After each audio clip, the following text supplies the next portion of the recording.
even at the last minute. I came too quick. That's a really awkward time. Hello and welcome to Decisive Podcast, episode 34, motherfuckers. We are back after a couple of weeks break. Well, I was here last week or the week before. No, I wasn't. Week before. You were here 3 weeks ago. I was here 3 weeks ago. I was sick for 2 weeks. You were. Bletzky's. Yes, he's been ill. He is back with a vengeance, baby. I'm Rob. I'm Kieran. I forgot about our names. It's a vital part of the podcast. It's what people come here to hear. I'm sick boy. And I'm healthy. Cool. Should we start the news? Yeah, the news. The news. So, started off with very exciting news for me. And you, but mainly me. Alter Bridge have announced that they are going back into the studio next month to start recording and writing their album. I love Alter Bridge and I'm ready for it. So much gasm. All of the gasms. All of every gasm. Every single gasm involved. So yeah, that's basically what I've got to say about them. But yeah, super excited. I mean, what do we think that they're going to sort of do with this album? Do you know what kind of something better than the last one? Well, that's a fingers crossed kind of thing to say, yeah. Aim for Fortress, and if you don't get that high, we'll understand, because Fortress is like pinnacle. But something better than the last Hero. Yeah. Between the two, more towards Fortress, would make me a very happy man. Then you can come on down to the old UK and headline Download. More on Australians. Australian I'm headlining later. Cool. Oh, excuse me. Very excited for that. It's going to be great. Yeah, man. Me too. Excellent. So, next in the news. Ace Frehley, former member of KISS, has called out Gene Simmons for being an arsehole. Oh, surprise. Sex addict. Yeah, no surprise in that. Arsehole part. A sex addict, and has outright accused him of groping his wife. Yeah. And this was after, obviously, the whole thing. Did we cover this a few months back where he was like, oh, yeah, we could reinstate him and Peter Kiss as Peter Criss even. Peter Kiss Works though. It does actually. Yeah, I've never noticed that. Peter Kiss. Yeah, like this is after the whole news of them like maybe being reinstated, maybe not, and then now I'm guessing that that's absolutely not happening. Probably not. No. Probably not. No. I don't think they're very fond of each other. No. And there's also the news as well that his missus basically said that they tried to have him whacked back in the 70s. Didn't know that. Read up about it. It's a bit fucking nuts. What is it for? Read up about that. Okay, don't worry. Yeah, so madness, obviously. Yeah, well, we can confirm as journalists that Gene Simmons is in fact an arsehole. So that's not an accusation. I can confirm as a human being living on planet Earth that Gene Simmons is an arsehole. So that's that. But yeah, we'll obviously keep that. Well, I guess we'll update as and when that sort of story goes somewhere. If there's more news, this is the place you'll find out more last. Groping. This is the place you'll find out last. Yeah. 2 weeks late because I'm fucking ill all the time. Yeah. She's got to stop being such a terrible person, really, haven't you? I'm going to try, but you're the anchor on this shit while I'm trying to sail. I'm joking. He's a good child. Next up, we have the Download Festival announcement, which I need to get on my phone because it's so big. I'm not going to go through every single band because I'm not about that lifestyle. The main ones, though, being Bad Wolves are among the lineup, which I'm very fucking excited for. Yeah, it looks like we're Bad Wolves. Looks like they're going to be opening the main stage on the Saturday. So, Bloodstock, the biggest additions. Well, first of all, we already knew about Slash, Diane Wood, and Smashing Pumpkins, but we now confirm that they are, in fact, the sub-headliners for the main stage. Slash with Def Leppard, Diane Wood with Slipknot, of course. Why not? And Smashing Pumpkins with Tool. That's an even weirder combination in my mind. I can actually understand Diane Wood and Slipknot to some mild degree. They're about as weird and as wacky and as on the far end of the spectrum that they belong to as each other, really. But fucking Smashing Pumpkins into Tool, what the fuck? Yeah, luckily the clashes work really good for me because it's Lamb of God into Smashing Pumpkins into Tool. I don't care for Smashing Pumpkins, so I'll be seeing Dream Theater, Lamb of God, all of Lamb of God for sure, the rest of Slayer, and then all of Tool.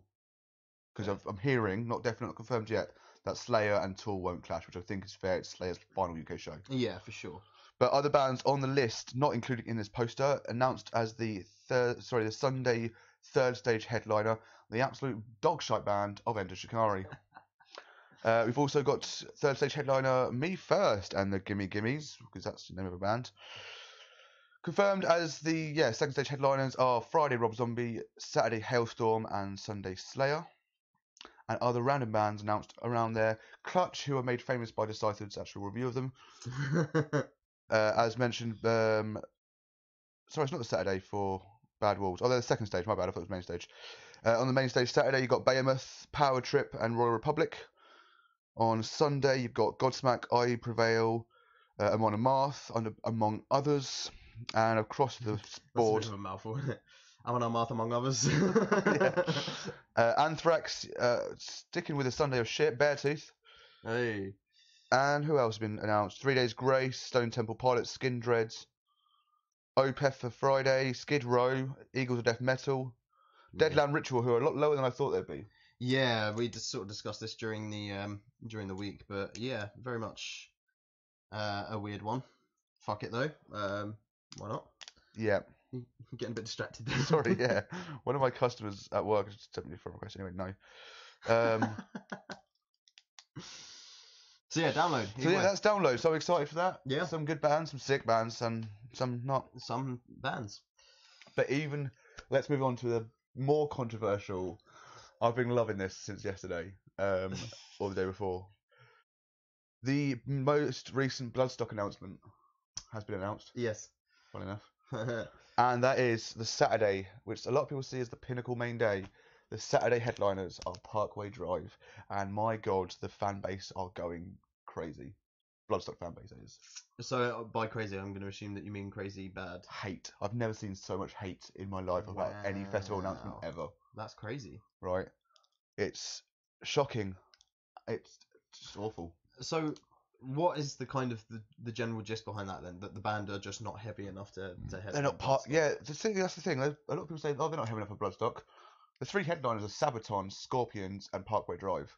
You want heavy, Parkway Drive your band to headline. Yeah. Out of the three. Out of those three. Right. Yeah. And a lot of people most of the comments are generic, and they're like, oh, fuck them, they're not heavy enough, or they're shit, kind of thing. I don't want metalcore. But two comments that I've seen have said, that's it, you're not getting my money this year. If their name's on the t-shirt, I'm not buying it. I was like, wow, you're hard. That's and a the next big fucking statement, actually. You want big statements? This next one really fucking tore me apart. Really takes the biscuits. Right? Bloodstock used to be my home, not anymore. Whoa. Wow. Okay. Fuck, you're hard, aren't you? You're fucking cool, kids. Well, you've moved out, you little child. Into your single bed sit, nice one. I was going to say somebody's moved out into their little single bed flat on the shit side of town then, have they? It's shocking behaviour, but I, for one, You'll still go if you're getting. I plan to go, yeah. I don't care if Parkway Drive, not because I don't like them, I just don't know them well enough. Just see them if you don't want exactly. to. Exactly. Just move on, it's one band. But yeah, so... I agree with the first comment that you made out of all of that, though. In a year that is, decidedly unheavy for Bloodstock in particular, what the fuck are people complaining about? Yeah. I don't really... a lot of people saying, Download's a lot heavy this year, which it is. They've got a lot more heavy bands. They've got Behemoth, they've got Amon Amarth and stuff like that. Amon Amarth, definitely. And some of the others that we went through. Yeah. Slipknot are headlining, so... Yeah. And Hellstorm, if you want heavy. I want next year to Bloodstock to go, Hellstorm are headlining and to see everyone literally go, I will set this place on fire. Yeah, literally. You will get my money this year so that we can tear your festival down from the inside. It's it's just funny as fuck. I've seen their stage show, photos and videos, so they look incredible that way. Yeah. Yeah, fuck yeah. And they're bringing a whole other level to this because they're headlining of UK festival for the first time. They're going to bring a lot more. Yeah, for sure. And to be honest, you know that Andy Coppin likes them as well, so he'll probably have a look and see how they do headlining here. And if that turns out to be good, despite the controversy, I guess, then you never know. They could find their way working up the bill pretty highly over the next couple of years. Yep. I genuinely was hoping for Architects to be announced. I think that they will be next year for Download. I think Download headliner. They'll be maybe not a headliner. If they are, then probably second stage. I'm not sure if they'll be main stage headlining yet because they haven't headlined second stage yet. No, there won't be headline Downloads. My whole give it a few basis. I think so. My whole basis for predicting Architects for Bloodstock was that they were waiting for a specific reason to announce the tour, or to announce their new headliner. I thought they were waiting for after the UK show. Also, Dan Sell has said on Twitter multiple times we're definitely not playing down in the UK. A lot of people are believing him. He seems like the person that wouldn't say it unless it was true. He just wouldn't say anything at all otherwise. Yeah. So I thought they're waiting for this, but then I realised Parkway were on tour and the announcement happened to come whilst they were playing Ali Pali. Mm. So that's that. but hopefully there's a secret show at Download for Architects, or maybe they just for some reason haven't been booked, which I think is really weird. They're not headlining Bloodstock, and they're not headlining Reading or Leeds or anything like that. No, but maybe the band have chosen not to want to do it this year. Who knows? It's weird because they're playing Download Madrid. I just want them in the UK. I feel like they should, but that's fine. How high up the bill are they for Download Madrid? I feel like they're sub-headlining, maybe second stage headline. I'm not sure. We'll see how that goes. I reckon next year or the year after Hopefully. could be the one. Or Bloodstock next year headline. So No metalcore Bloodstock now. No. However, moving on. Yeah. So, if you tuned in before, if you paid attention to our post earlier, which you should have obviously because we're the Kings, you would notice we're doing the topics and reviews from a couple of weeks back, and an additional review. So we're going to be bringing you the review of Demon Hunter first, then going on to the Tour of the World, Part 3 with Svej, and then finishing off with Pink Floyd, Dark Side of the Moon review. Pole pick. It was pole pick. Thanks. Showshade. So, should we go into Demon Hunter? I would fucking love to, seeing as I've been waiting for a good few weeks to do this. Yes. Cool. So the album is Outlive. It certainly is. Oh, crikey. Oh my. That's my own voice. Hello. Oh, and hi, Katrino's watching. That shows me for tuning into the comments too late. Like there are none. Leave a comment. Subscribe. Buy our merch. We don't have much. Trying times. Yes. So would you like to kick it off? Yeah, I'll start and you start the Pinky Floydy. Yeah. Right, slow start. That immediately sounds like Trivium's Until the World Goes Cold. This song does get heavy and faster paced after the halfway point. Not a great song overall, but it's transitioned perfectly into Jesus Wept. It transitions perfectly into Jesus Wept. Fair. I actually thought it was an awesome opener. It's nothing overly exciting, but it does build towards a killer entrance into Jesus Wept. So probably enough the same sort of thing. Yeah. Speaking of Jesus Wept. Yeah. An immediately better song with a pretty nice guitar solo. The song is more fast paced, which was needed. Yeah, fair. That's that. Straight in with a punch to the nads. I like the varying vocal styles and the mad drums. Very Trivium feeling in a few ways. Awesome solo too. Yeah. Yeah. Cold Winter Sun. A nice use of soft and heavyish vocals here, but the heavier vocals aren't that great in comparison. I like the guitar work here quite a lot. The drumming stands out too. It ends a bit suddenly though, and I feel it could have been a little bit longer. Fair. So yeah, I actually really love the tones on the guitar. This was the track that I heard that made me pick them for this week. Okay, cool. 3 weeks ago technically, but hi. So yeah, varied vocals, good structure, and wow. I did warn before. Thanks, Google. Or shall I call you Mr. Jeeves? I don't know, something insulting towards search engines. That probably threw me right off. I was just like, what the fuck's happening? Early before started playing Alterbridge, like, right. Fair. I mean, good choice. Very good choice. Feel the rage emanating from my rights. Like, I want to kill that machine. Good structure and solos. Lyrically, it's just really good. Just a well-produced song. Yeah. So, did you die in your sleep? No, I died in my sleep. Oh, right, okay. Good use of bass in this track, and the guitar work is great again, but not much else to add. Oh, okay, fair enough. Brutal bass ringing out again. Tones on all guitars is great for me. Structured well again, but something isn't quite as exciting. Maybe it's just too long. Yeah, this becomes apparent. He is. Half as dead after dying in his sleep. This is me dying in my sleep. Sorry. Trivium reference. Dead, so cut me through. We are funny, yeah?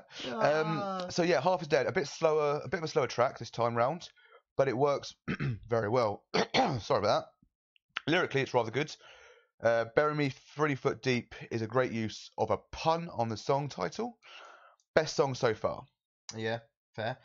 Cool opening. Into the riff, which is also really sick. Again with Trivium feels, and I confirm that I really love the guitar work by this point in the album. You confirm? I do. Good use of language. Oh, thank you. My lexical choice. Cold Blood. Meh, nothing special here whatsoever. It's not necessarily bad, it's just super boring.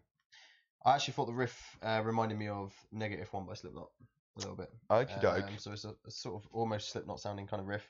Even mentioned maggots. Song is slow. Song is slow. It packs a little bit of a punch, but I love the guitar solo after the spoken part. So again, guitar work, it's just really fucking good. Excellent. One step behind, and I'm about to break.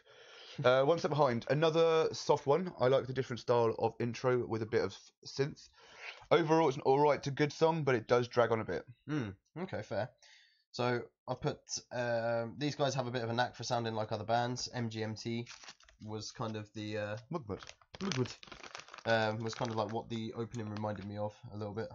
It's a good song though, although it is a bit long. But I really do like the varied sound that these guys kind of have in a lot of different ways. Cute. Running Down. Raining Down. Yeah, probably. It's been 3 weeks. So yeah, Raining Down, pretty good song. This one is somewhat in the middle of paces, not fast but not slow. It's nothing special, but it's good enough. Yeah, probably. Okay, so this also sounds familiar. It's good, and I can't fault the tones on the guitar or how perfectly timed the drums are. It's well produced, just slightly boring as an album by this point. Only slightly, though. I agree entirely. Yes. So we move on to The End. The End, which annoys me because I don't think it's the last track. It's not. I like the vocals in this one. The outro is actually good here, and this is one of the very few songs where the length is about right. Okay. It's not The End, but it is my least favourite on the album, and it's very samey. Yeah. That's about all I had to say, really. One less. One less. One of the heavier tracks on the album. The drums shine here again, but overall, once again, the track is quite forgettable. Yeah, fair enough. This, however, had me sold. Lyrically cool, musically kicking the nuts. Just pretty sick overall. Really like it. It's good, Mark. Cute. Yeah. And then Patience. No, I have none. Fair enough. I'll get on with it. Loving the orchestral style. Intro. I'll start again. Have a little patience. No. Loving the orchestral style intro. Great use of guitar work again here, and a nice mix of vocals. One of the better tracks on the album. Okay. Is that it? Okay. One of the better tracks on the album. I ran out of patience. Sorry. All right. Okay. Fair enough. You'll need it for this one to get interesting. It's not awful, just not monumental. Solo is sick as per usual by this point in the album. The guitar work is great, but yeah, just meh. Bit of bore. So finally we finish with Slight to the Odds. A pretty good closing track with unexpected use of strings, good outro, and a good overall track. Yeah, interesting opening to the song. It's still missing that added punch, but again, it's not awful. As it picks up, it gets better, but a touch too long. But overall, pretty good song. So, and that is the album. Yeah, so overall the album is good, and I know I've used that word a lot, but that's all it is. It's good. Right? Not much really stands out, but it has its moments. Starts and ends well, but dips in the middle. Yeah, I'll agree with that. That's fair. Thank you. You're welcome. So yeah, I thought it's a good album, and that is pretty much all you can really say about it. There's nothing sort of particularly wrong with it. Perhaps a touch too long, some of the songs, and a bit samey in here and there kind of places. But other than that, it's pretty good. Yep. I feel like they're a band that I will listen to a little bit more. I'll check some of their other stuff out as they go forward. I'll also check some of their older stuff out and see if it sort of changes drastically from what we've heard. Because I've only heard the odd song sort of here and there before now. Yeah. So cool. What did you rate it out of 10? As per usual, I probably had one or two to choose between, and it's been 3 weeks, so I haven't thought about what it was until I haven't even looked back at this review until now. Fair. So I'm basing it on what I've just read of my initial thoughts. I'm going to go with the higher of the two, with 5 out of 10. Oh god damn! I obviously enjoyed this a lot more than you then, because I actually gave it an 8. Oh wow, okay, yeah, a lot more than me. That seems like a really high thing. I don't know, to be fair. I mean, it's been a few weeks for me as well, and reading it back, I'm like, kind of, I would have thought it would have been lower too. But no, I definitely gave it an 8, because I've already written it. So yeah, I think for me it was just a different sort of thing, really. Sorry. You're right there. Yeah. Long day. Yeah, I don't work Mondays usually. I was gonna say, yeah, you've been at work. Monday. I keep forgetting that shit. Fuckers. Yeah. Cool. I was definitely 1 hour 45 minutes late. But that's beside the point. Wow, killer. I mean, Yeah. hi, I'm never late for anything. Great. So, Moving on to the topic before I die. yes, before I die. Yeah, so it's the third instalment of the Tour of the World. If you want to know anything about Swedish music, this is the one and only place, including in Sweden, to learn about it. Today. Today, yeah. At this moment in time. Live. In HD. HD. Undeciphered. Fire match. So yeah, Sweden we put forward because it's pinnacle in metal. Fuck yeah. It's still not like part of the mainstream because obviously a lot of the underground music, or a lot of Sweden's music is underground. I should say, not that a lot of underground music is all over the place, but We should point out by saying though that underground for us is very much where it's at in Sweden. yeah, of course, yeah, that's true. So underground is kind of their jam, and that's that really. But there's a whole sort of host of different scenes that they have out there. They've also Sorry. Ding. They've also given birth to Children. Children, definitely. I had heard that on the news once. Yeah, right. Lots of them have kids. But also some genres are kind of yes. particularly prominent in Sweden. Yeah. So we will touch upon some of those and not the children. No, definitely not. For fuck's sake. You started. Yeah, in a normal thing about giving birth to children. That's anyway. So before we go into the music, if you look at the images behind our heads, I want to point out, completely separate to music, that the architecture in Sweden is fucking incredible.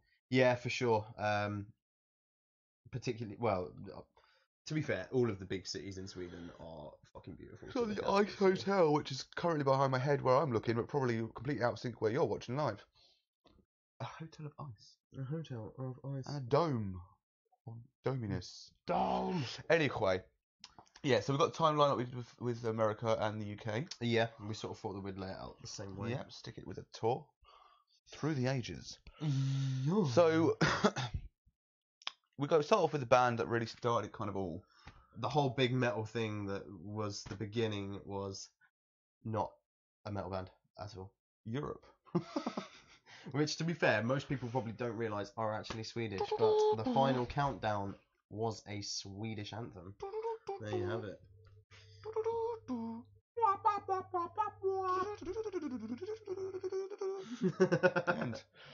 and repeat 10 times. That was really good. Thank you. So yeah, Europe. We'll quickly mention them, but they don't really have any impact on the scene whatsoever for Sweden. No, yeah, pretty much. I literally just thought we'd throw it in. We start our countdown with the Final Countdown. Oh, Madame Ciao. Still so going. Moving on. Yeah, so moving on to the actual band that started it all, really, in Sweden. Yeah. And that is Bathory. Or Bathory. Or Bat-Hory. Yes. Probably more likely to be the first two. Or probably just the first one. We instrument. Oh, fucking Oh, fucking okay. You want to buy some gas, mate? So, I will go on to my part about Bathory. Where the fuck did I write it? Did I even write it? I hope I wrote it. How is it that even in the most structured episodes where we're literally going date by date, year by year, and you're still like flicking through pages, like where the fuck is the first? I've got part of the thing here, part of the review here, then more of the topic here, then the new review here. So yeah, Bathory. Fun fact, they were named after the Hungarian Countess Elizabeth Bathory. Interesting. They are credited as one of the most influential acts in heavy metal in the world. Yeah. In the world. In the world. Their first 4 albums are considered to be the blueprint for Scandinavian black metal. But a complete turn of events, their 5th album, Hammerheart from 1990, is a massive step away, and this is widely considered to be the first ever Viking metal album. Mad. On that, Katrina Watson says, Nordland 2 is my favourite album. Oh, get in there. I like the Nords. They're cool. Thank God there's 2 of them.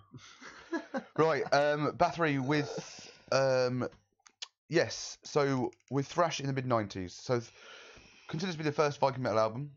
Bathory kind of went a bit thrash-wise. They went into the direction thrashness in the mid-90s. They ended when main songwriter Quorthon, look, it's Sweden, okay, we're going to get a lot of things wrong. We really are. He died from a heart failure in 2004. Mm-hmm. But I just want to point out that for a band that started in 1983. They went until 2004, until that guy dropped dead. They were doing stuff. So that's fucking awesome. That's really good. Good for you, isn't it? Yeah, man. Just a couple. But yeah, Heart Failure in 2004. Rest in peace, bro. Yes, indeed. So we move on then to 1984's Candlemass. Yes. So they are what's known as a doom metal band. Oh, yeah. And interestingly, a name for a genre of metal that denotes sort of slower tempos and lower tuned guitars. Sets that feeling of impending doom, named after their debut album Epicus Doomicus Metallicus. Which stands for?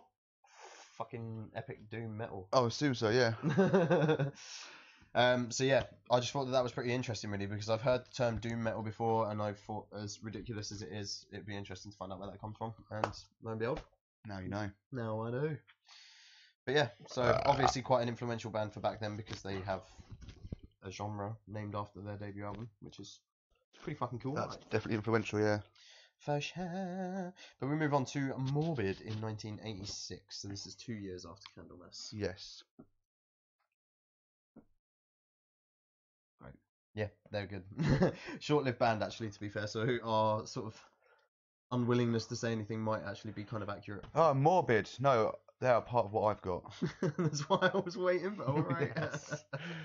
Now, we definitely discussed where to position this, but now I've forgotten. So I'm going to go with it now? With Swedish death metal? Sure. Cool. So Swedish death metal as a whole. Now, that is the genre you hear about most from Svej, right? And so the genres all... The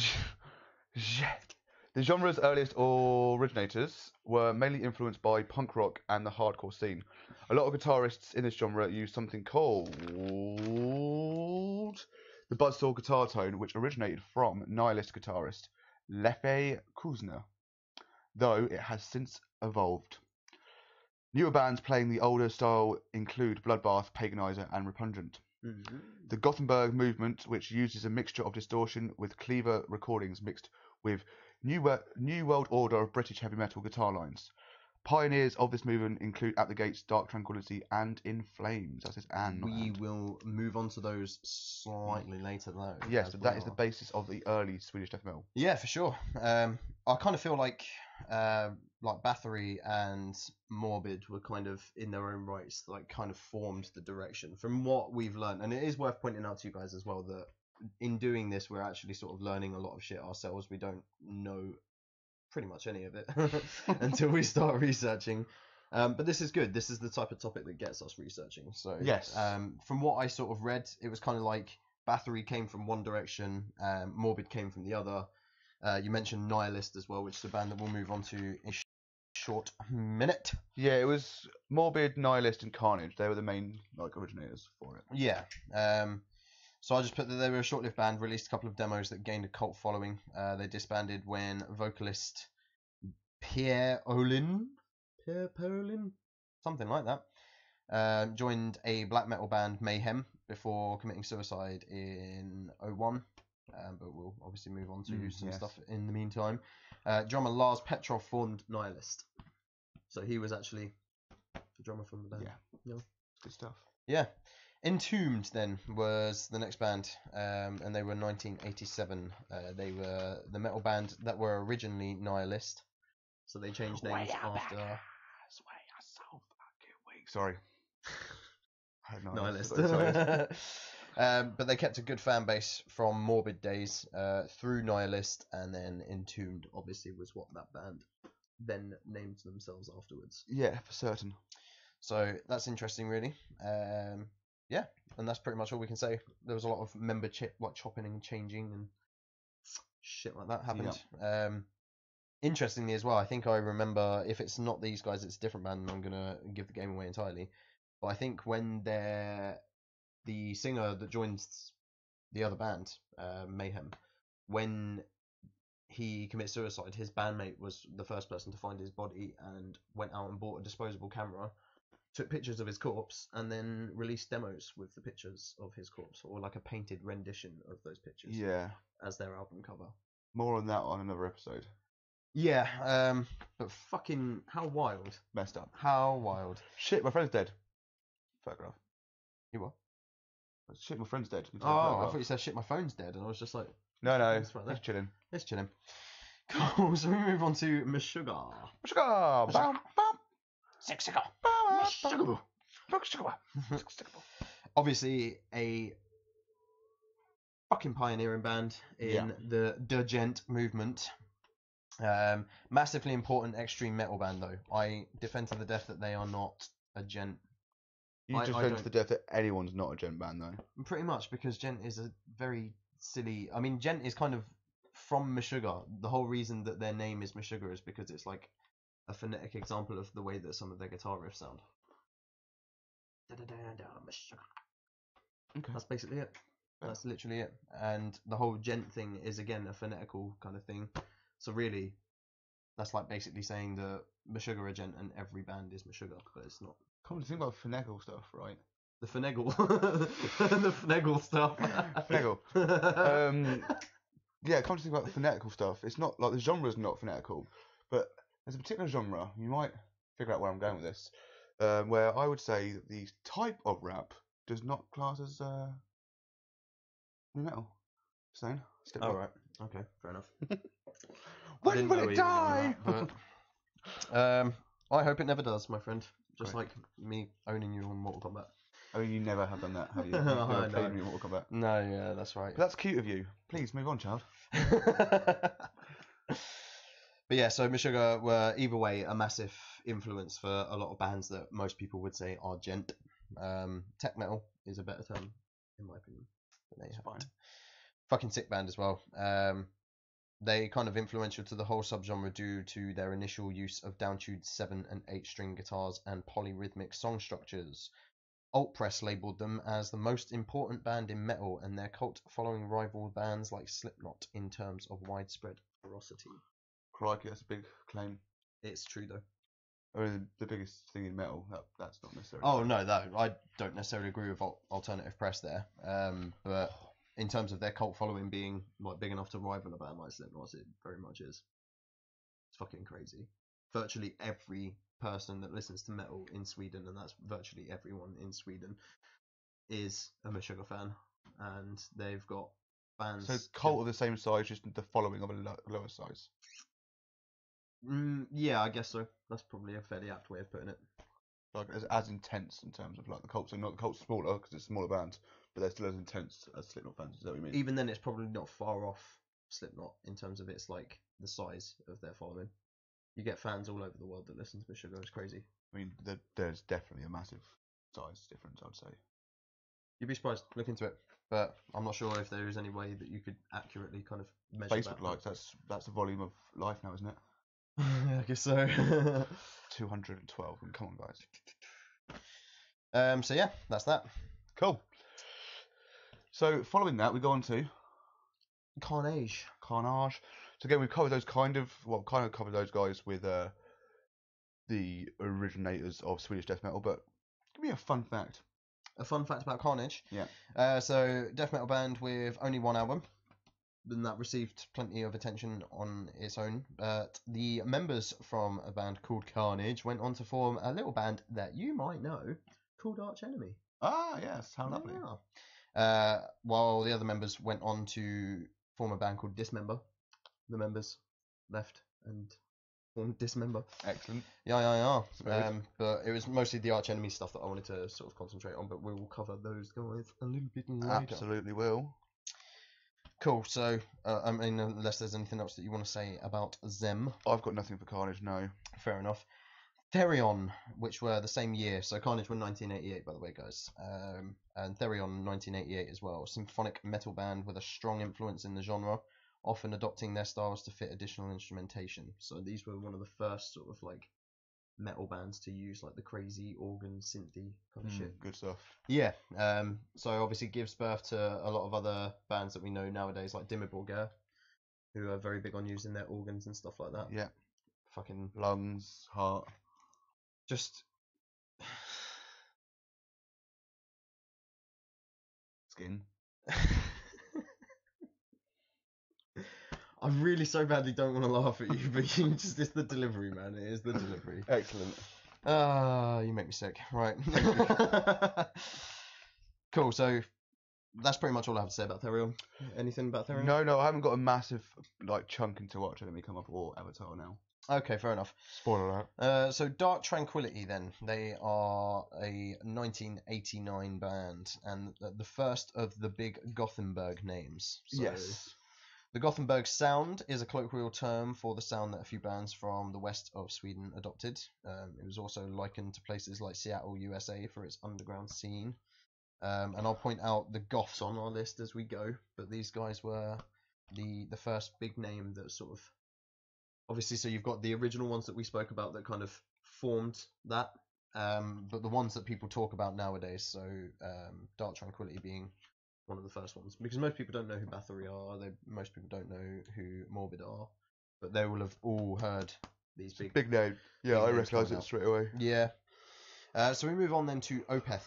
Ah, yes. Definitely a massive name now. Yeah, for sure. I mean, I've never seen them live. I've never listened to one of their albums. Have you? No, I listen to music. I think I checked them out live at Bloodstock or Soundsphere or Download. Never like their own show. I'm pretty sure I went to go see them live. I was like, all right. It's kind of one of those things that you've got to do before they disband, I guess, really, because they're pretty monumental. Yeah. Pretty influential. They've undergone sort of full member lineup changes as well, so this is like a good example of one of those bands that it really doesn't seem to matter. Like, the band is almost its own entity. Like, Opeth is like a thing now, almost like a business, and it's just got new people coming in to every slot to fill it. Filthy bastards. Disgusting. So Dissection in 1989. So these guys are a big one for me because there is a really famous... Is this the band? This is the band. So I mentioned to Kieran while we were researching this kind of stuff that 10 weeks ago.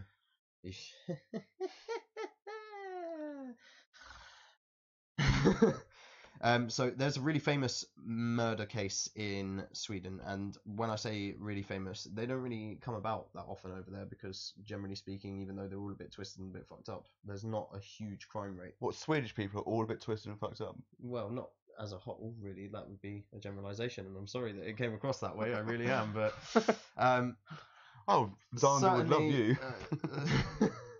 Certainly, there are a lot of there's a lot of weirdness attributed to things like black metal, death metal, and the whole kind of extreme metal, the Satanism and stuff like that. And it's that we'll touch upon in this actually. So, Dissection in 1989 were an extreme metal band formed by guitarist, vocalist, and main songwriter John Nordved. And I'm just going to call him John from this point onwards because fuck trying to pronounce that name as many times as it's written in here. So they released 2 fairly popular albums before disbanding in 1997 for the first time due to John's involvement with the murder of Joseph Medar. The minute I read that, I knew exactly what this was. So there's a really famous murder case in Sweden called the Kailas Park murder. And basically what it was a Iranian, I want to say, immigrant or migrant, was he was a homosexual and he had basically run to Sweden because of his sexual orientation and not being accepted. Yeah.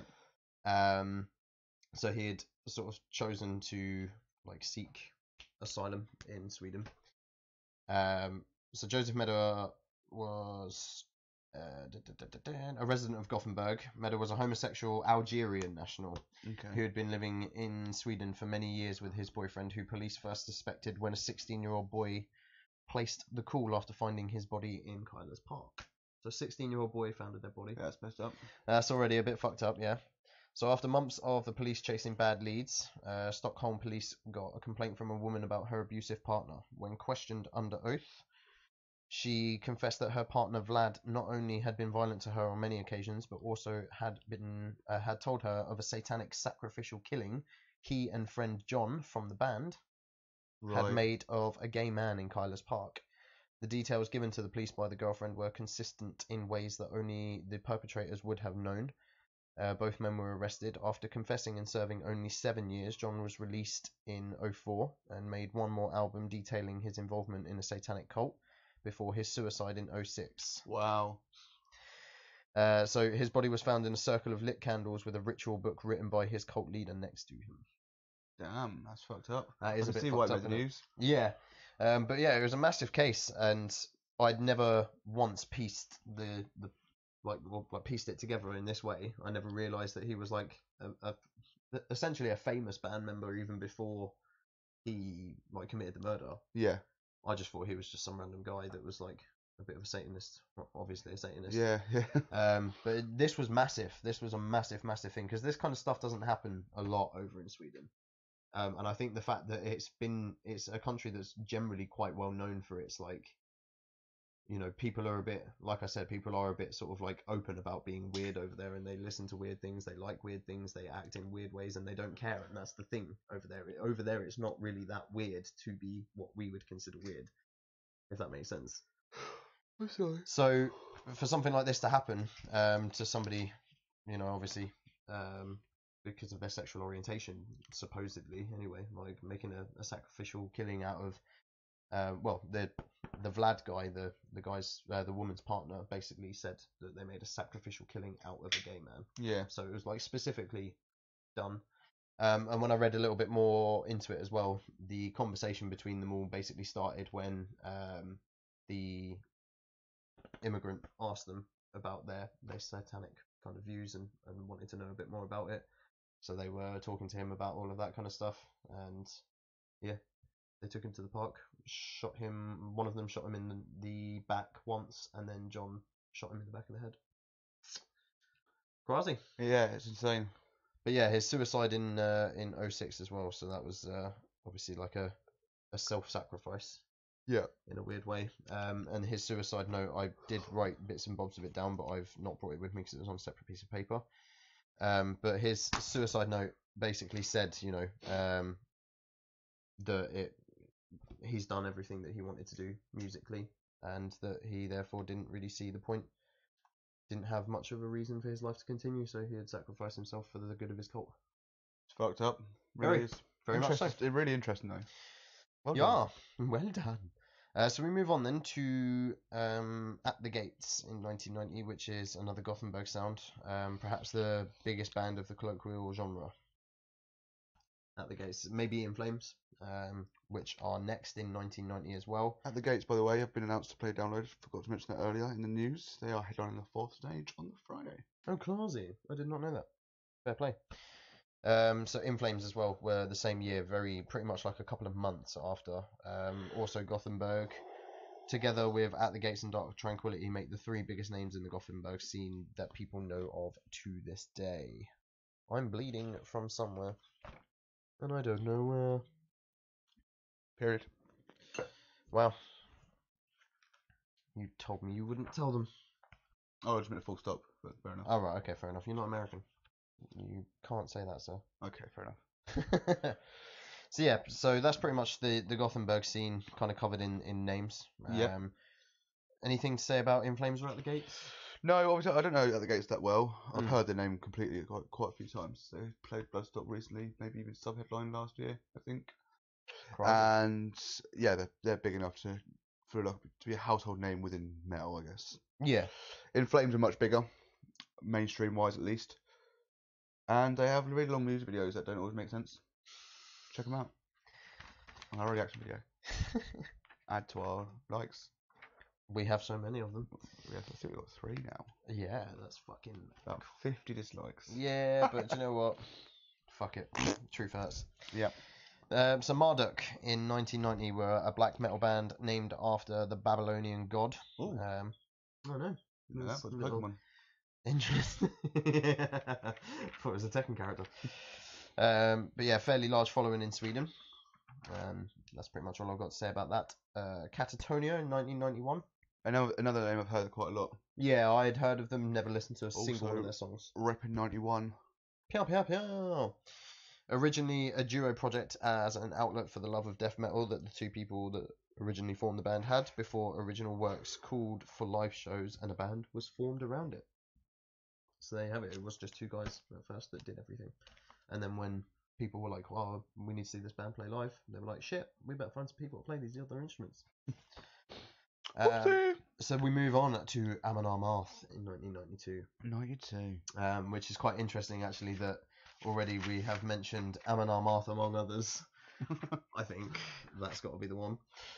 I've got a different one in mind, but we can. Is it the same as my second one?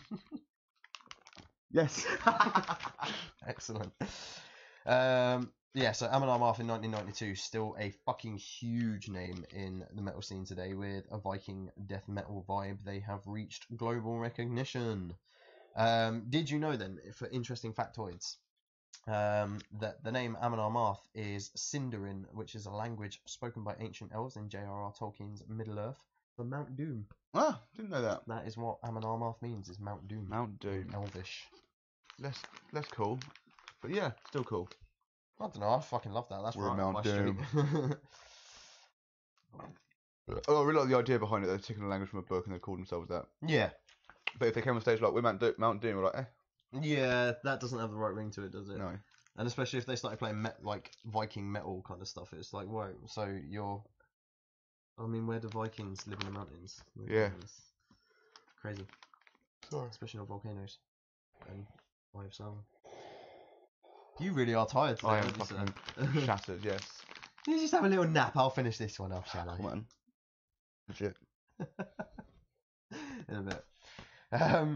So we move on to Hammerfall in 1993, a heavy metal band from Gothenburg who often are cited as part of the sound, however, are also disputed as such too.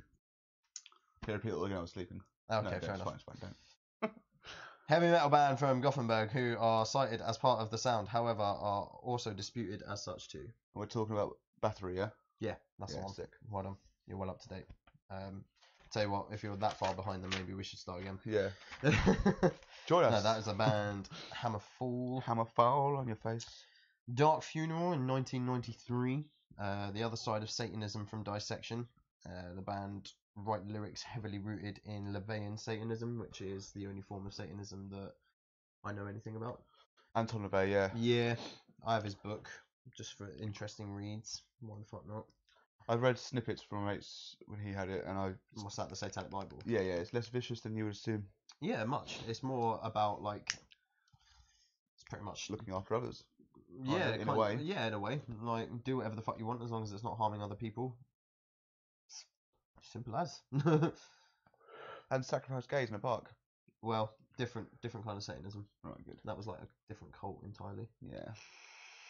LaVeyan Satanism is kind of like a worldwide thing nowadays, anyway. Yeah. And he's Manson's actually... like a priest there. What, at the LaVeyan Church? Yeah. Oof, fucking hell. To be fair, it is like Anton LaVey is an American, so yeah. It's kind of surprising that Sweden would adopt anything that heavily from American though, because they generally speaking don't really have time for it. They just don't really care for Americans at all, really. But there you have it. So yeah, that's pretty much all I knew about Dark Funeral anyway. After reading up a little bit about them, is that a lot of their, well, pretty much all of their lyrics are rooted in LaVeyan Satanism somewhere or other. It's interesting. Then we move on to Wintersong. Oh yeah, it's the Wintersong. Wintersong, and that is actually how, we're not taking the piss, that's how it's spelled. Wintersong. Wintersorg.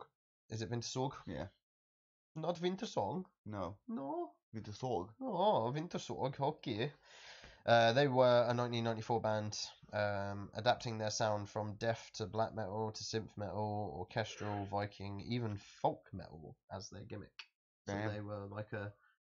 Been around a bit. Yeah, a bit of a chop and changey kind of thing. Experimental. Yeah, very much so. It's cool. It's cool. It's cool. Sweet. And you know who's next then in 1995? Arch Enemy. I did know that was coming next, stick. definitely. So Arch Enemy, as previously mentioned, have been formed in 1995 by Carcass guitarist Michael Abbott and Johan Lever. It's got two eyes, I don't know how to pronounce it. So Johan Lever was the vocalist for 5 years until he was replaced by Angela Gossow, who remained vocalist until 2014.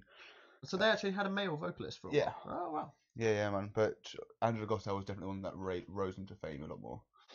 So Gossow's extreme screams helped raise Arch Enemy to new heights. These days, Gossow remains as the band's manager after being replaced as vocalist by Alyssa White-Gluz, who is still vocalist.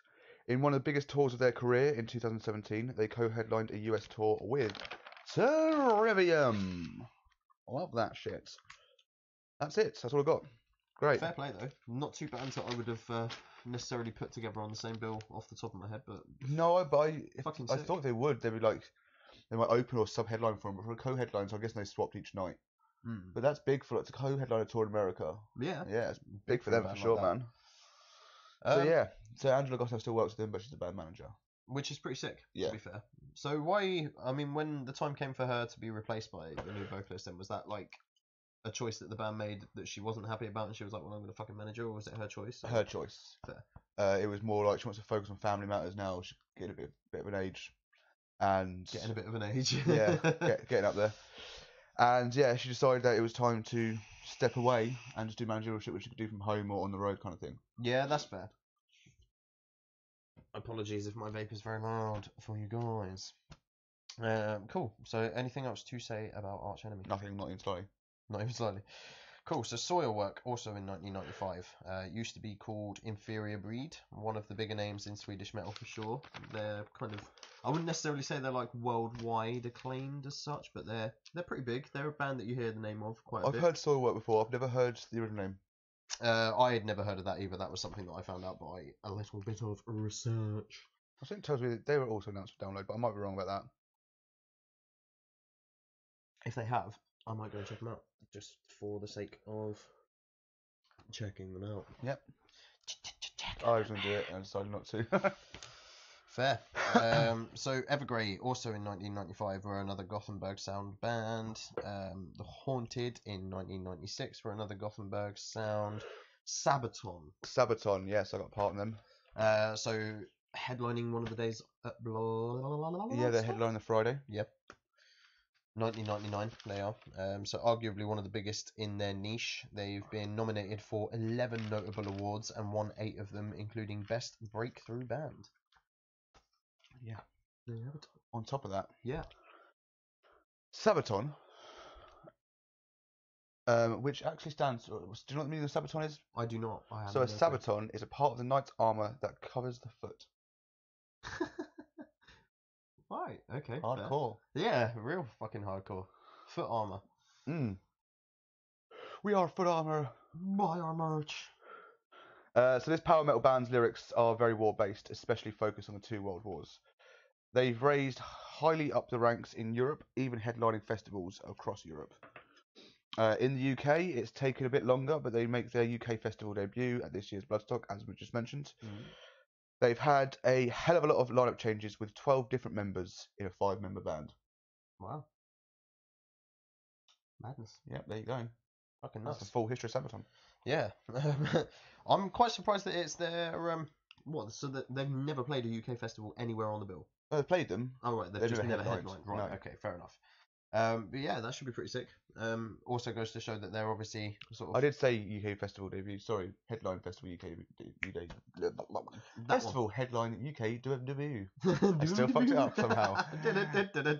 Pew. Cool. Anything else to say about them? No. Cool. I just thought that it was worth noting that they've been nominated for 11 notable awards and have won 8 of them. So they're obviously pretty they well do respected. it for some people. Yeah, for sure. Not my biscuit.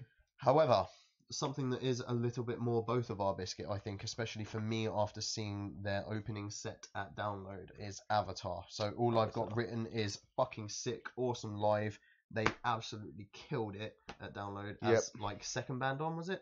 Like second? Yes, they were. Second main stage. For a second main stage band, what a fucking show that was. Yep, I heavily enjoyed it. So Avatar, a lot of this is off the top of my head as well, because I actually happen to know this stuff because I was there. So formed in 2001, Avatar took quite a while to rise to fame outside of Sweden / mainland Europe. In the early 2010s, Avatar were chosen as opening support for the Avenged Sevenfold UK tour after Device, David Germain's band, pulled out due to him having a child. Oh, right, so it was last minute. I think it was the month of the tour, and Device pulled out, and Avatar were picked. Sick. Yeah, so they were open for it was Avatar, Five Finger, Avenged. Fucking sick lineup. Right, and that was arena tour. So since then they've had multiple UK tours and festival slots. Like the amount they've appeared in the UK since then, like they were unheard of beforehand, apart from if you knew that scene. In 2018, this really shows how far they've come as well. In 2018, the band launched a Kickstarter campaign for Legend of Avatar Country, a film featurette based on their album Avatar Country. The band needed to reach a $50,000 limit, but raised over double in 2 days with over $110,000 That's fucking in nuts. 2 days from fans alone. From fans. Yeah. That's mad. Yeah, so that's my bit for Avatar. Sick. So it's weird that 2001 all the way to 13, that's 12 years, maths. And didn't really play the UK much. Probably And like 2 or 3 shows or whatever, Yeah. like 2 or 3 little tours. I in don't remember probably them tiny being venues. announced for like any downloads. Maybe No. maybe a few Bloodstocks, but not that I know of. To be fair, it wouldn't surprise me if they were like really far, like in the tents, like the Dogtooth kind of stage. Yeah, that yeah, kind they of would have level. been. Yeah, for sure.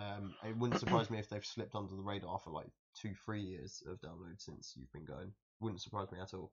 But yeah, that's fucking nuts for them to, in such a short space of time, to actually go from being like practically unheard of to being a force to be fucking reckoned with now. For sure, man, definitely. It's kind of mad as well that when you think that they started in 2001 and they're only just getting their break now, Yeah. in a way. Maybe it is just a bit biased for us to say that because it's all we're really recognizing is it over in the UK, but that's fucking nuts. Even then, mainland Europe outside of Sweden wasn't that massive. Maybe No. bigger than here, but not like Sweden. Fair fucking play. And still not huge. I hope they have good things in their future though. Yeah, going by their sets. Fucking sick. Because I was a fan from the first time I saw them live. I was like, these guys are sick. They're gonna be big, and they've just got bigger. Yeah. So did you think that they were a relatively new band at that point as well? Yeah, I thought they're just like last couple of years. Mad. 2001. Yeah. Pretty crazy. So we take a bit of a jump, and we move on to Royal Republic, which are an 07 band. Just quickly jump back a bit. I wrote this down after we planned this, and yeah. a massive band we haven't mentioned and we have no info on is 1998's Watain. They are huge in Sweden. They Fucking are huge hell. over here too, and they just slipped under our radar whilst looking through Sweden, I guess. Crazy, yeah. But I noticed it after we the day we were going to go live last time, and was like, oh yeah, I should message Rob. Didn't message you. I thought I'll mention it in the podcast, and that's what happened. So yeah, Watain, don't have any information on them, but they've been far up the ranks in the Bloodstock festival over the years in the lineup. And yeah, big band. Fucking crazy. They're a band that I've never listened to. I couldn't tell you a single song of theirs, but the minute you said the name, I was like, are they fucking Swedish? Yeah, I saw them and enjoyed them when I saw them at Bloodstock a few years ago. Fair play. Well, probably 7 years ago now. Maybe 5. So completely off the spectrum a little bit, really, in a completely different direction, are Royal Republic in 07. Yes. So definitely nothing like the bands that we've been speaking about so far, but they are hugely popular in Sweden from the minute they hit the ground, really. Their first 3 singles went straight to #1, and they've sold like 2 platinum albums now. Mm-hmm. As well as a fuck ton of awards. And I think perhaps their biggest sort of thing that's going for them over in Sweden is that there are a lot of death metal bands, there are a lot of like Viking metal, folk metal, just basically everything is like ridiculously heavy over there. To have a band that are basically just kind of like just doing their thing, do you know what I mean? And just sort of throwing it out there is in a lot softer, obviously, but it's still good to hear though. I remember seeing them download a couple of years back, maybe like 2015. They opened the main stage, I think. They were good enough. Yeah, they're also playing this year. Yeah, as well, which is they opened the main stage again on Saturday this time, though. Potentially, yeah. And that is that pretty much. What for Sweden or for them? That's all I've got for Sweden. Well, just to cap us off, with obviously the biggest band coming out of Sweden of this decade. We started off with a band that's nowhere near Swedish death metal, right, with Europe. And we're going to finish with one too. And that is Our Untold Story by Xander Turian, who get an honourable fucking mention.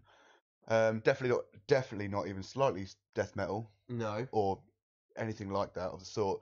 More like a rock and roll vibe. We have reviewed them twice now. One me years ago on paper or on typing, and us in episode probably, I don't know, fucking 13. Who knows? But check them out on our Untold Story. Available on Spotify now. Yeah, man, for sure. And to be fair, again, big perhaps not being like throughout the whole time is going to work in their favour. Yes. I feel like they're quite well like popular in their sort of like local scene for sure, aren't they? Like they play a lot of They do well over there, yeah. So yeah, that's pretty sick. Check them out. Yeah, so that is our take on the tour of the world with Sweden. Did we miss anything? Let us know. No, don't actually. Sick one. So to play a bit of catch up then, from the last couple of weeks, we have the poll pick of Yes. Dark Side of the Moon, which was your choice. Yeah, I put through Dark Side of the Moon, and you put through The Doors with Strange Days. Yes. And that was great. Thank you for voting for mine. So yeah, Dark Side of the Moon. I'm sure I will win one eventually. Maybe. To be fair, on the first round, before we went like all looking amazing and shit, like I think I won one, you won one, I won one, you won one, you won one, you won one, I won one, you won one. I was like, right, okay, Rob's taking the lead here. And then since we come back, it's me. Yeah. Literally haven't won a single fucking one since the new format. Excellent. Thanks, guys. I love you. You. I'll pay you later. Excellent. So yeah, Dark Side of the Moon. Dark Side of the Moon. So I don't know about your history of Pink Floyd. Everyone knows their fucking name. If you don't, you're silly. I definitely know their name, and I definitely would not have picked this album. Would you not have? No. What would you have gone with?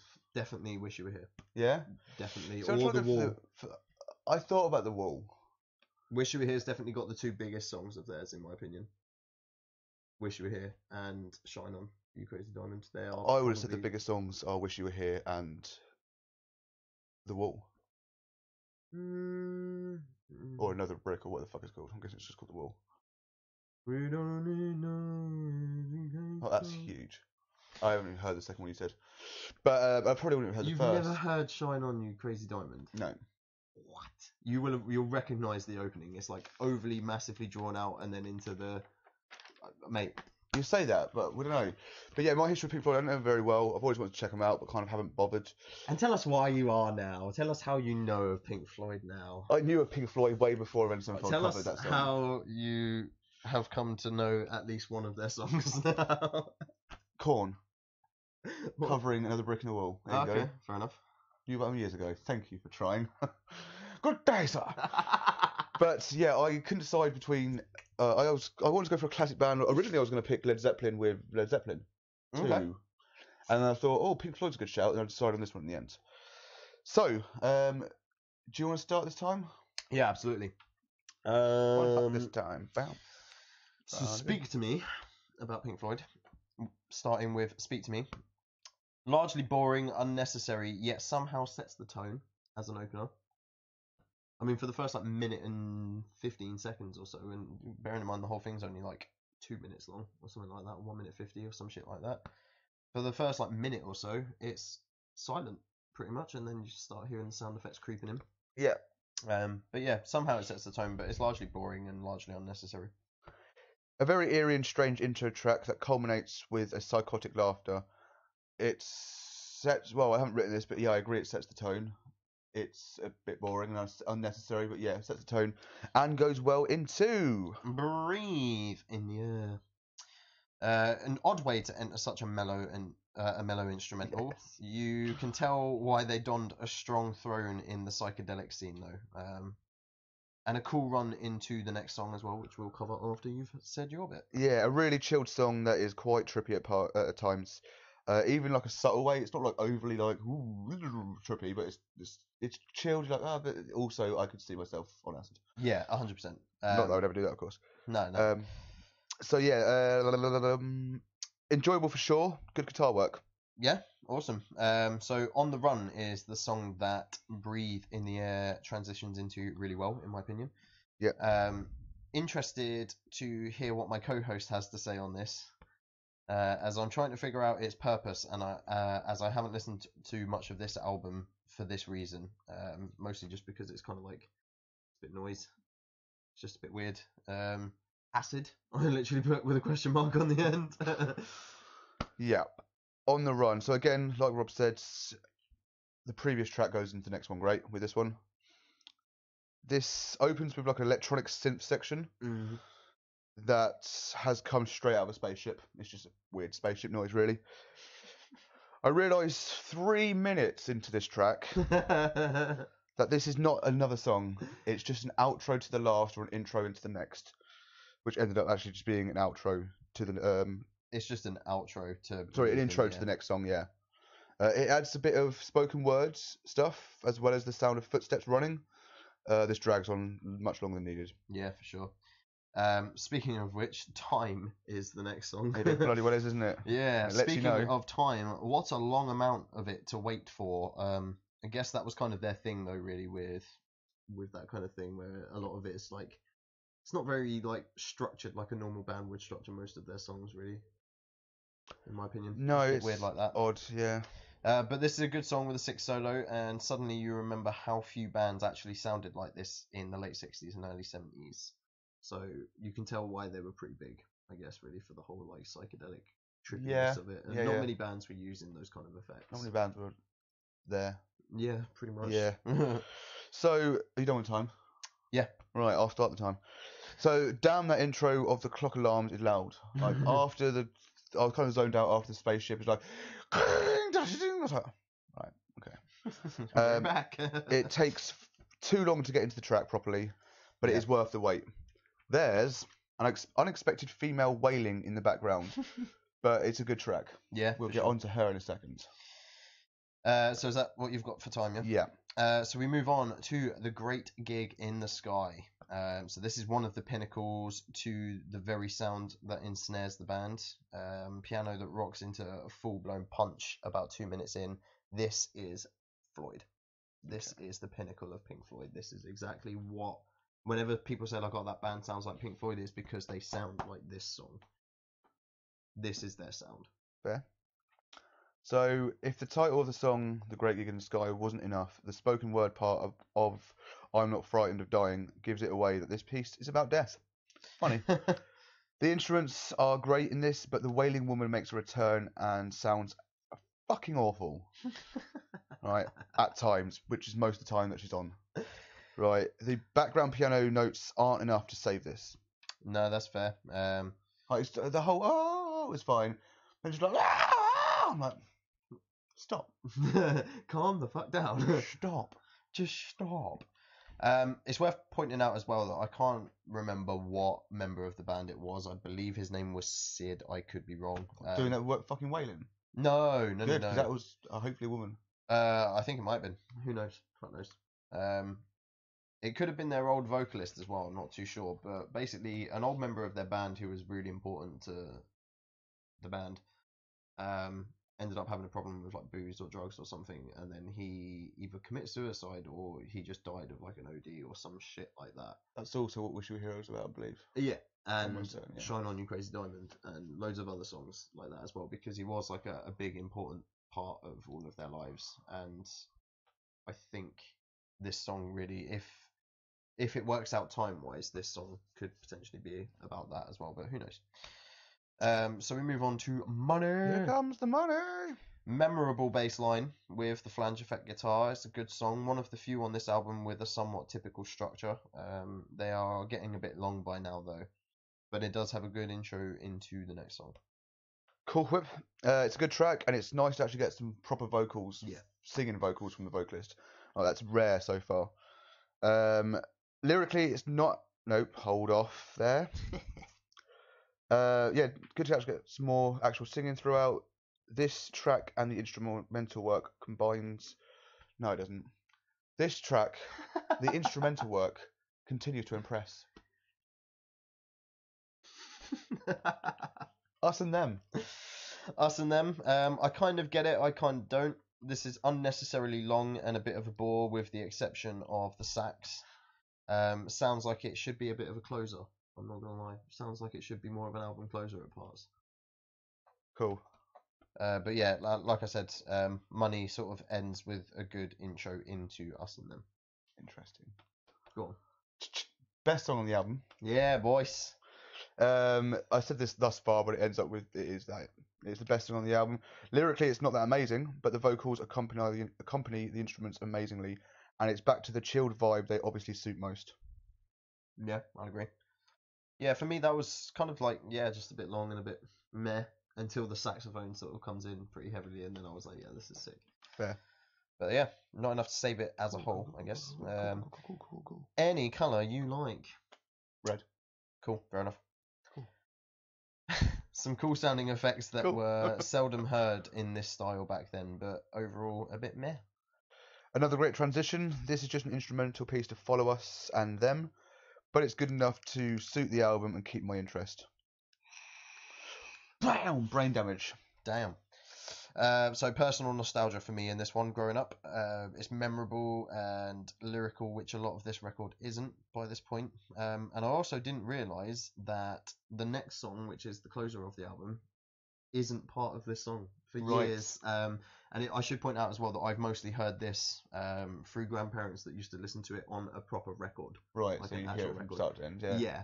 And I've always thought that the last song on the album is just the end of Brain Damage, and that this is where it was. So when I saw that it had a different name, I was like, it is a completely unnoticeable transition. 100%. Yeah, I'll get to that in a second, of course. I'm sure we both will. So yeah, Brain Damage, another toff. Yes, I love toff. It's a toff. Yes, another toff. Have some toffee on the side. Oh, fart. With the woo-woos. With the woo-woos.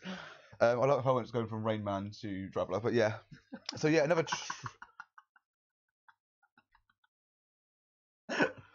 Hi there, welcome. So another top trail. Oh, fuck this.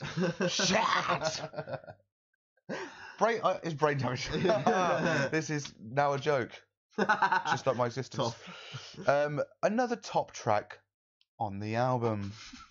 It really shows that Pink Floyd have a certain style that works and experimentations that don't. Fair enough. Goes nicely into Eclipse. Rob, what do you have for us? Yeah, I just put that I didn't actually realise that this wasn't part of Brain Damage. There you go. Fair. But yeah, it's pretty good. It's a cool way to finish the album. I'm not sure if it's just the Spotify version. I definitely don't remember the record ever doing it, but then I guess if anybody knows that there's nothing after the last, like... So basically on the Spotify version of this anyway, Eclipse is mostly silence at the end for like a minute and a half. Well said. Let's try it back in normal. Basically, Eclipse. Basically a continuation of Brain Damage. Ends nicely with a closing spoken word statement. But that's it. It felt like one track. Pretty much. Give me your overall. So I think other Pink Floyd albums are a lot better. Like I said, I would have definitely have gone with a different one. Most likely, if I was picking a Pink Floyd album, it probably would have been Wish You Were Here. Just because, although the album art for Dark Side of the Moon is probably the most pinnacle Pink Floyd image there is, it's not far off with Wish You Were Here with the guy on fire shaking hands with the other dude.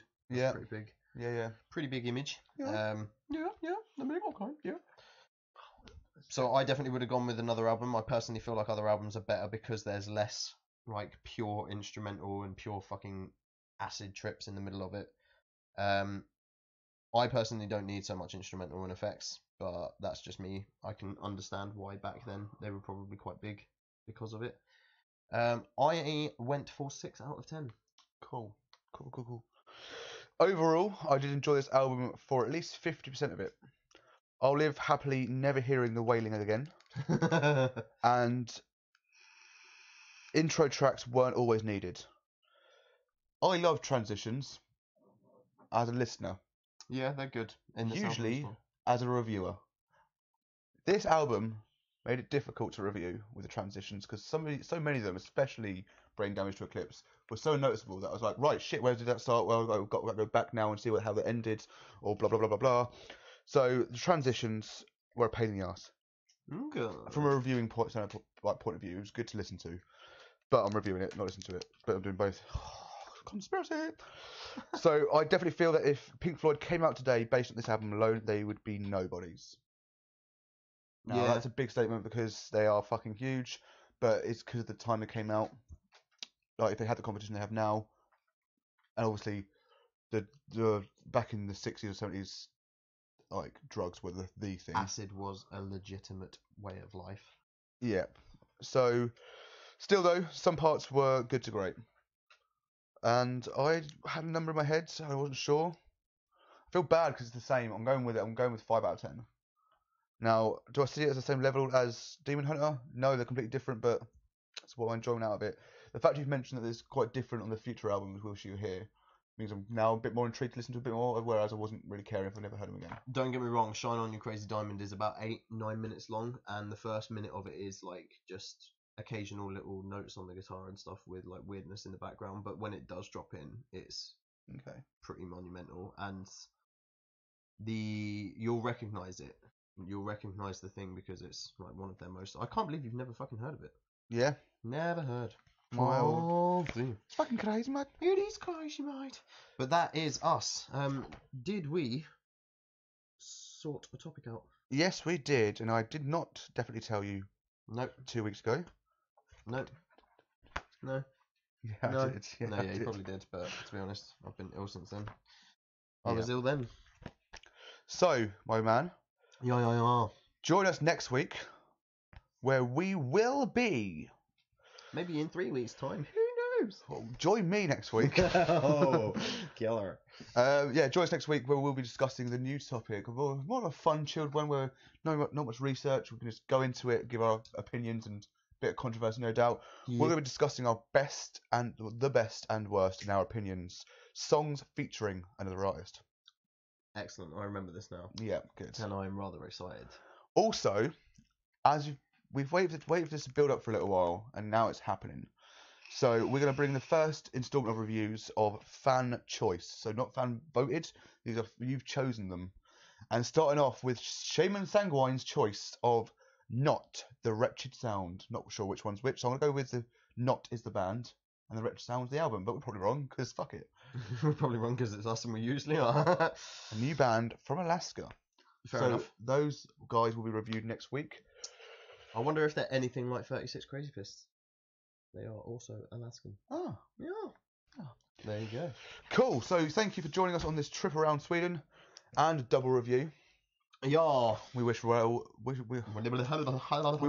that we are both healthy for next week to join you on this screen. On YouTube, Facebook and Twitch. Rob. It's our name. I bid you adieu. I wasn't expecting that. Rob!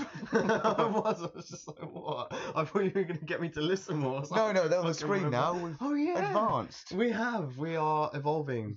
Join us on all of these things here Craziness. on Spotify. We'll can play this soon. Bye. Love you.